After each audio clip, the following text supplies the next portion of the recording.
அன்பர்களுக்கு வணக்கம். ஜாதக அலங்காரம் 13வது பாடல்.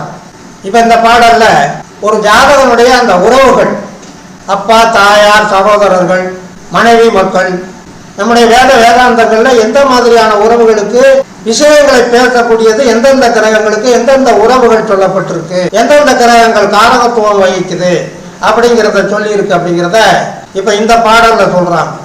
முதல்ல நாம் அந்த பாடலை பார்த்துட்டு அதுக்குண்டான விளக்கத்தை நாம் தொடர்ந்து பார்ப்போம். சாற்றிய பிதிர்காரகன் பதற்கு இரவி, சனி பிதிர்காரகன் நிசிக்கு, போற்றிய அன்னை காரகன் பதற்கு புகழ் நிசிக்கு இந்து காரகனான், ஏற்றமாம் துணைவர் காரகன் செவ்வாய், எழில் சுத காரகன் அரசன், ஆற்றிய ஆயுள் காரகன் சனி, இல்லால் தனக்கே புகழாமே அப்படின்னு முடிச்சிருக்கிறார் இந்த பாட்டை.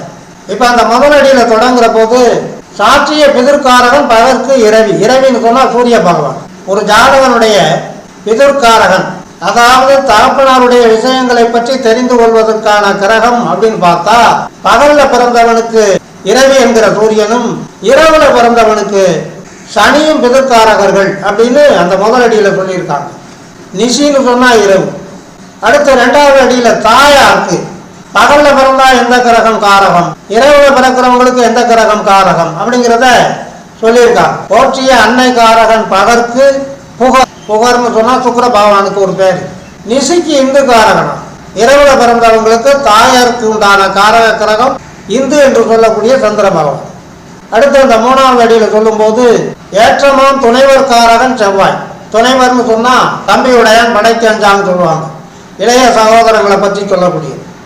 ஆக இளைய சகோதரமாக இருந்தாலும் மூத்த சகோதரமாக இருந்தாலும் சகோதர காரகன் அப்படின்னு வந்தா அது செவ்வாய் பகவான் தான் அப்படிங்கிறார் 3வது அடி.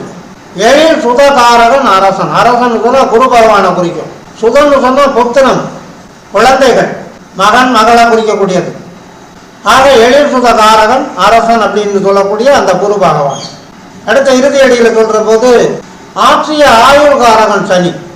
ஒரு ஜாதகனுடைய ஆயுள் பற்றிய விஷயங்களை தெரிந்து கொள்வதற்கு சனி பகவானுடைய நிலையை கொண்டுதான் அந்த ஜாதகத்தில் ஆராயணும் அப்படிங்கிற.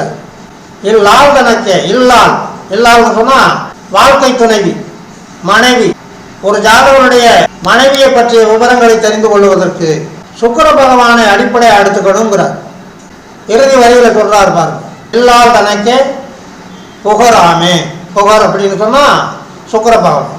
ஆக எந்தெந்த கிரகம் எந்தெந்த உறவுகளுக்கு காரகத்துவம் வகிக்குது அப்படிங்கிறத தெளிவா புரிஞ்சுக்கிட்டு அந்த கிரகங்கள் ஒருவருடைய ஜாதகத்துல எந்த மாதிரி வலுப்பெற்று இருக்குது, எந்த ஸ்தானத்துல இருக்குது, எந்த நிலையில இருக்கு, ஆட்சி உச்ச நட்பு பகை நீச்ச பலத்துல எந்த மாதிரி அமைப்புல இருக்குங்கிறத தெரிஞ்சுக்கிட்டு அந்த உறவுகளினுடைய நிலைமையை அந்த ஜாதகனுக்கு எடுத்து சொல்லலாம் அப்படிங்கிறத இந்த பாடல்ல ஜாதக அலங்கார ஆசிரியர் தெளிவுபடுத்தி இருக்கிறார் என்று சொல்லி, இனி அடுத்து வருகின்ற பாடலுக்கு உண்டான தெளிவான விளக்கம் காண தொடருவோம். ஆதரவு தாருங்கள் என்று கேட்டு இந்த அளவோடு நிறைவு செய்கிறேன். நன்றி, வணக்கம்.